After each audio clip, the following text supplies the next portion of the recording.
Kolkata RG Kar medical കോളേജിൽ junior doctor ബലാത്സംഗത്തിനിരയായി കൊല്ലപ്പെട്ട കേസിൽ പ്രതി സഞ്ജയ് റോയ്ക്കുള്ള ശിക്ഷ ഇന്ന് പ്രഖ്യാപിക്കും. പ്രതി കുറ്റക്കാരനെന്ന് സിയാൽഡ സെഷൻസ് കോടതി കണ്ടെത്തിയിരുന്നു. കോളിളക്കം സൃഷ്ടിച്ച കേസിൽ സമാനതകളില്ലാത്ത പ്രതിഷേധങ്ങൾക്കും കൊൽക്കത്ത സാക്ഷ്യം വഹിച്ചിരുന്നു. 2024 ഓഗസ്റ്റ് 9 കൊൽക്കത്ത മെഡിക്കൽ കോളേജിലെ വനിതാ ഡോക്ടർ ഡ്യൂട്ടിയിലിരിക്കെ ക്രൂര ബലാത്സംഗത്തിനിരയായി കൊല ചെയ്യപ്പെട്ടത്. പോസ്റ്റ്മോർട്ടം റിപ്പോർട്ടിൽ ഡോക്ടറുടെ ശരീരത്തിൽ 16 ബാഹ്യമുറിവുകളും 9 ആന്തരിക മുറിവുകളും കണ്ടെത്തി.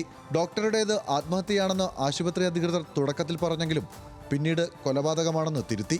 കൊൽക്കത്തയിലെ പോലീസ് സിവിക് വോളണ്ടിയർ സഞ്ജയ് റോയാണ് പ്രതിയെന്ന് പോലീസ് കണ്ടെത്തി. മൃതദേഹത്തിനരികിൽ നിന്ന് ലഭിച്ച ബ്ലൂടൂത്ത് ഡിവൈസാണ് പ്രതിയെ കണ്ടെത്താൻ നിർണായകമായത്.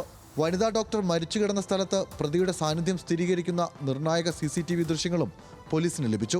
ഇതിനു പിന്നാലെ സമാനതകളില്ലാത്ത പ്രതിഷേധങ്ങൾക്ക് കൊൽക്കത്ത സാക്ഷ്യം വഹിച്ചു.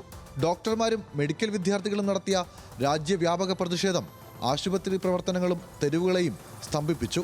പ്രതിയെ സഹായിക്കുന്നുവെന്ന ആരോപണത്തിൽ ബംഗാൾ സർക്കാരും പോലീസും പ്രതിക്കൂട്ടിലായി. പ്രതിഷേധം കനത്തതോടെ ആശുപത്രി സൂപ്രണ്ടിനെ സ്ഥലം മാറ്റി.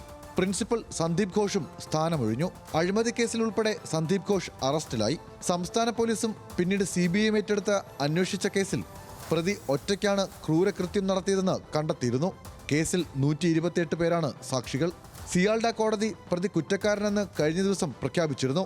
ഇന്ന് ശിക്ഷ പ്രഖ്യാപിക്കും. National desk news Malayalam.